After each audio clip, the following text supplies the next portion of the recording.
ಕರೆದಿದ್ದು ನೀನು ಸ್ವಲ್ಪ ಮನೆಯಲ್ಲಿ ಕೆಲಸವಿದೆ. ಇನ್ನು ಗೀತಾ ಬಂದಿಲ್ಲ? ಇಲ್ಲಣ್ಣ, ಇನ್ನೂ ಬಂದಿಲ್ಲ. ಅದು ಏಕೆ ಅವಳು ಇತ್ತೀಚೆಗೆ ವಿಚಿತ್ರವಾಗಿ ಮಾತಾಡ್ತಾಳೆ, ಸಮಯಕ್ಕೆ ಸರಿಯಾಗಿ ಬರೋದಿಲ್ಲ. ತೇಜು, ನಾವು ಯಾರಿಂದ ದೂರ ಇರಬೇಕಂತ ಬಯಸಿದ್ದೆವು ಅವರನ್ನೇ ಹತ್ತಿರ ಸೇರಿಸ್ತದಲ್ಲ, ಅದನ್ನೇ ಕಣ ವಿಧಿ ಅನ್ನೋದು. ಒಟ್ಟು ನಮ್ಮ ತಂಗಿ ಗೀತಾ ಆ ವಿಲನ್ ವಿಕ್ರಮರಿಂದ ದೂರ ಇದ್ದರೆ ಸಾಕು. ಅಂದ್ರೆ ವಿಧಿಗೂ ಗೀತಾಳ ವಿಷಯಕ್ಕೂ ಏನ್ ಸಂಬಂಧ? ನೀನು ಹೇಳ್ತಾ ಇರೋದು ನನಗೆ ಅರ್ಥ ಆಗ್ತಾ ಇಲ್ಲ. ಬಾಗಿಲು ಹಾಕಿದರೆ ಹೊರಗೆ ಉಳಿಯುವುದು ವಸ್ತಿಲಿ ಎಂಬುದು ನಿನಗೆ ಗೊತ್ತು ತಾನೆ? ಅದರಂತೆ ಅರ್ಥವಾಗುವ ಸಮಯ ದೂರವಿಲ್ಲ, ಸ್ವಲ್ಪ ಕಾದು ನೋಡು. ಅಣ್ಣ, ನಿನ್ನ ಮಾತೇ ವಿಚಿತ್ರವಾಗಿದೆ. ಒಗಟಿನ ಮಾತನ್ನು ಬಿಟ್ಟು ವಿಷಯ ಏನಂತೂ ಹೇಳಿದ್ರೆ ತಾನೇ ನನಗೆ ಅರ್ಥ ಆಗೋದು.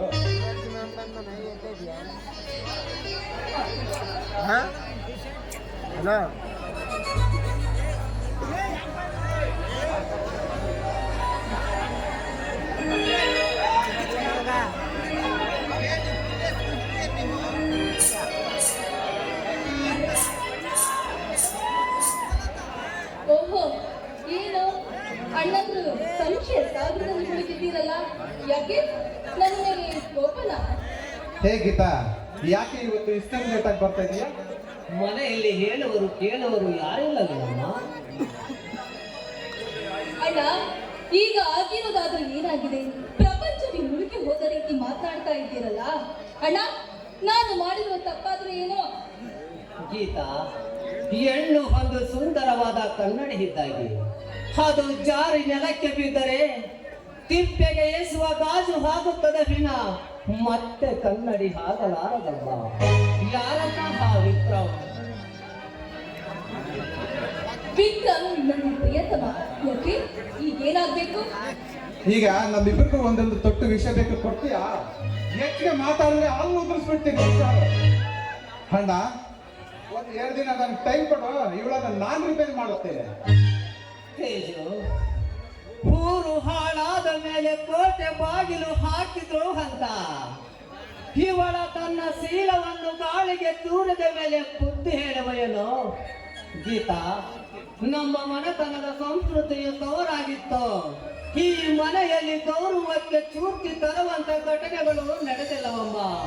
ಅಂತೆ ಈ ಮನೆತನದ ಗೌರವಕ್ಕೆ ನಿನ್ನಿಂದಲೇ ಕಳಂಕವಮ್ಮ. ಬರಬಾರ್ದು ಅಂತ ತಾನೇ ಅಣ್ಣ. ಇದು ಕಲಿಗಾಲ. 4 ಜನರ ಜೊತೆ ಹೊಂದಿಕೊಂಡು ಬದುಕಬೇಕೇ ವಿನಃ ಚಚೆ ನಿಮ್ಮ ಹಾಗೆ ಸ್ವಾರ್ಥಿಗಳ ಹಾಗೆ ಬದುಕಬಾರ್ದಣ್ಣ. ಗೀತಾ, ನಿನ್ನ ನಾಲಿಗೆ ತೀರಾ ಹಬ್ಬಿರ್ತಾ ಇದೆ. ನಾಲಿಗೆ ಸ್ವಲ್ಪ ಹಿಡಿತದಲ್ಲಿ ಇಟ್ಕೊಂಡು ಕೆಟ್ಟ ವಿಚಾರದಲ್ಲಿ ಶ್ರೀಮಂತಳಾಗೋದಕ್ಕಿಂತ ನಿಷ್ಕಲ್ಮಶ ಹೃದಯದಿಂದ ಶ್ರೀಮಂತಳಾಗೋ. ನೆವರ್. ನೋಡೋಣ, ನಾನು ಸಾವಿನ ಆಸ್ತಿ ಮೇಲೆ ಮಲಗಿದ್ರು ಕೂಡ ನನಗೆ ಬೇಕಾಗಿರೋದು ವಿಕ್ರಮ್. ಅವರನ್ನ ಬಿಟ್ಟರೆ ನಮಗೆ ಬೇರೆ ಪ್ರಪಂಚನೇ ಇಲ್ಲ ಅಣ್ಣ, ಇಲ್ಲ. ವಿಕ್ರಮ್ ಯಾವನವನು? ವಿಕ್ರಮ್ ಆಕೆ ಹೇಳಿದ್ನಲ್ಲಣ್ಣ. ತೂ ಚಂಚಲ ಹೆಣ್ಣೆ ಪಾಲಿನ ಕಣ್ಣೆ, ಸೀತಾ, ಸಾವಿತ್ರಿ, ತಾರಾ, ಮಂಡೋದರಿ, ಹಾಲ್ಯ ಇವರ ಉಳಿಸಿಕೊಂಡದ ಶೀಲ ಶಿಖರನೇರಿತು. ನಿಮ್ಮಂತ ಬಿಡಾಡಿ ಕೈಯಾಳಿಯರಿಗೆ ಕೈ ಬೀಸಿ ಕರೆದು ಪಾಠ ಹೇಳಿದಂತಾರೆ. ಬಟ್ ಮಧುಕರಿ ನಾಯಕ ಸೂಳೆಯನ್ನು ಇಟ್ಟ. ಚನ್ನ ಮಲ್ಲಿಕಾರ್ಜುನ ಹೇಮರೆಡ್ಡಿ ಮಲ್ಲಮ್ಮನನ್ನು ರಕ್ಷಿಸಿ ಮಲ್ಲಮ್ಮ ಮಲ್ಲಿಕಾರ್ಜುನನ ಹೆಸರು ಇತಿಹಾಸದಲ್ಲೇ ಉಳಿಯಿತು. ಈ ಇತಿಹಾಸದಲ್ಲಿ ಮದಕರಿ ನಾಯಕನ ಹೆಸರು ಉಳಿಯಲಿಲ್ವೇನಣ್ಣ? ಅಲ್ಪಮತಿ ಅವನ ಇಟ್ಟ ಸೂಳೆಯ ಹೆಸರು ಅಳಿಯಿತು, ಉಳಿಯಲಿಲ್ಲ. ಯಾಕಂದರೆ ಅವಳು ಶಿವಸಿರಣೆಯ ಗುಂಪಿಗೆ ಸೇರಲಿಲ್ಲ. ಸೂಳೆ ಎಂಬ ಸಲ್ಲನ್ನು ಹೊತ್ತು ಮಣ್ಣಲ್ಲೇ ಮಣ್ಣಾಗಿ ಹೋದಳಮ್ಮ. ಅಣ್ಣ, ನನಗೆ ಈ ಹಾಳು ಪುರಾಣ ಬೇಕಾಗಿಲ್ಲ ಅಣ್ಣ, ಬೇಕಾಗಿಲ್ಲ. ಗೀತಾ, ರಾಮ ಮಾಡಿದ ತಪ್ಪಿಗೆ ಸೀತೆ ಅಗ್ನಿ ಪರೀಕ್ಷೆಗೆ ಗುರಿಯಾಗಬೇಕಾಯಿತು. ಗೀತಾ, ಇಂದ್ರ ಮಾಡಿದ ತಪ್ಪು ತಪ್ಪಿಗೆ ಅಹಲ್ಯ ಕಲ್ಲಾಗಬೇಕಾಯಿತು. ಅಣ್ಣ, ನಾನು ಮಾಡಿರುವ ತಪ್ಪಿಗೆ ಆ ವಿಕ್ರಮ್ ಸುಖದ ಸುಪ್ಪತ್ತಿಗೆಯಲ್ಲಿರಬೇಕು. ಈಗ ನೀವಿಬ್ರು ಮಾತಾಡ್ತಾ ಇದ್ದೀರಲ್ಲ, ನೀವಿಬ್ರು ಈ ಊರಲ್ಲಿ ಮುಖ ಗೀತಾ, ನೋಡಮ್ಮ, ಹೆಣ್ಣು ಚಿನ್ನ ಇದ್ದಾಗೆ, ಹೆಣ್ಣು ಹೆಣ್ಣಾಗಿ ಉಳಿದುಕೊಂಡು ಹೆಣ್ಣುತನದ ಗುಣವೇನೆಂದರೆ ತ್ಯಾಗ, ಚಿನ್ನದ ಬೆಲೆಯನ್ನು ಮೀರಿಸಬಹುದು. ಇದರ ಬೆಲೆ ನಿರ್ಣಯಿಸ್ತವಮ್ಮ. ಅಣ್ಣ, ಈ ನಿಮ್ಮ ಕೈಗೆ ವಿಕ್ರಮನನ್ನು ಬಿಟ್ಟರೆ ಬೇರೆ ಯಾರಿಗೂ ನಾನು ಮದುವೆ ಆಗೋದಿಲ್ಲ ಅಣ್ಣ. ಬೇರೆ ಯಾರಿಗೂ ನಾನು ಮದುವೆ ಆಗೋದಿಲ್ಲ. ಗೀತಾ, ಅವನೊಬ್ಬನನ್ನು ಬಿಟ್ಟು ಬೇರೆ ಯಾರಾದ್ರೂ ಸರಿ ಮದುವೆ ಮಾಡಕ್ಕೆ ನಾವು ರೆಡಿ ಕಣೆ. ಅವನೊಬ್ಬ ಲಪನ ಕುಡುಕ ಕಣೆ ಅವನು. ಅಯ್ಯೋ, ನನ್ನ ಪ್ರಿಯತಮನಿಗೆ ಲೋಕರ್ ಲಪಂಗ ಅಂತ ಹೇಳ್ತೀರಣ್ಣ.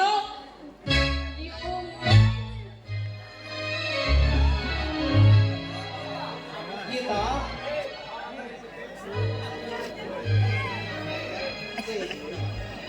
ಹಾಲೆರೆದು ಬೆಳೆಸಿದ ತಪ್ಪಿಗಾಗಿ ನಮಗೆ ಈ ಶಿಕ್ಷೆ. ನಾವು ಇಲ್ಲಿನ ಹೆಣ್ಣಿನ ಸಂಪತ್ತೆ ಹಾಲೆರೆದು ಬೆಳೆಸಿದ್ದು ಅದು ನಮ್ಮ ತಪ್ಪು.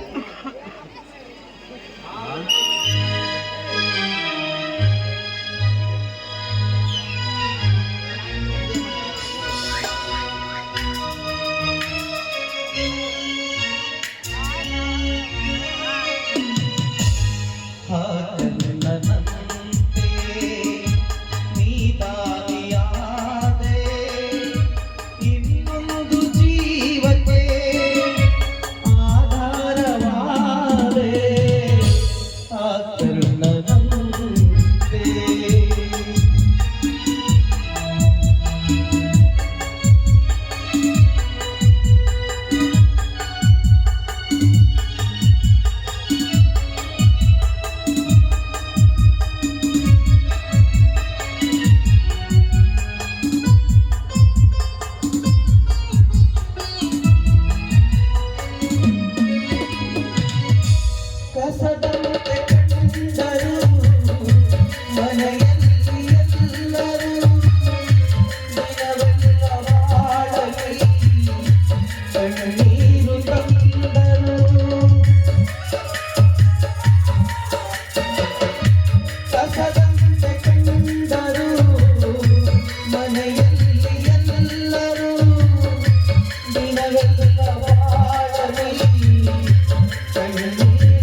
ನಿನ್ನನ್ನು ಮರೆಯುವುದು